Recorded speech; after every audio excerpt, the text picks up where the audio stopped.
చుక్కలంటి గ్రామం మరి జిల్లా అధికారి గారికి, నాతోటి రైతులకు, సొసైటీ సిఓల గారికి,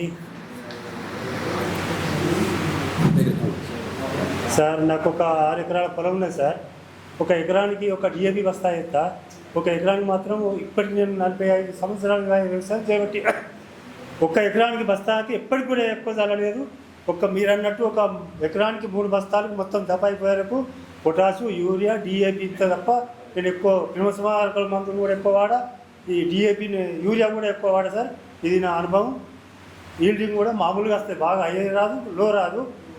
ఇప్పటికైతే నేను చాలా ఎక్కువ క్రిమిసంహారక మందులు వాడాలి, ఎక్కువ డిఏపి. ఒకసారి మాత్రం నానో యూరియా వాడినా సార్ పోయిన ఖరీఫ్లో. ఈ ఎక్కువ మీరు అన్నట్టు పచ్చదనం ఎక్కువ లేదు, మామూలుగా ఉన్నది. అయ్యో దానికి దీనికి చూస్తే అయ్యో దీనికి మందు చల్లినావా లేదా అనిపించింది, కానీ సేమే అనిపించింది. సరిపోయింది సార్, దిగుబడి సరిపోయింది. ఒక్కొక్క బాటిల్ వీళ్ళు సొసైటీ వాళ్ళు తలగట్టి ఎందుకు తలగబెడతారు కానీ మాకు బాధ అనిపించింది సార్. తీసుకుపోయి స్ప్రే చేయించినాం, చేపిస్తే పర్వాలేదు, మంచిగానే పనిచేసింది. చాలా ధన్యవాదాలు సార్. ఇవి చాలా ముందు రోజులలో చాలా పనిచేస్తాయి. ఈ యూరియా బస్తాలు వాడికమే తక్కువ చేయాలని నా లెక్క ప్రకారం.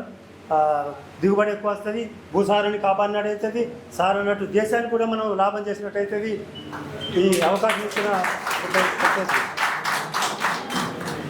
Thank you sir.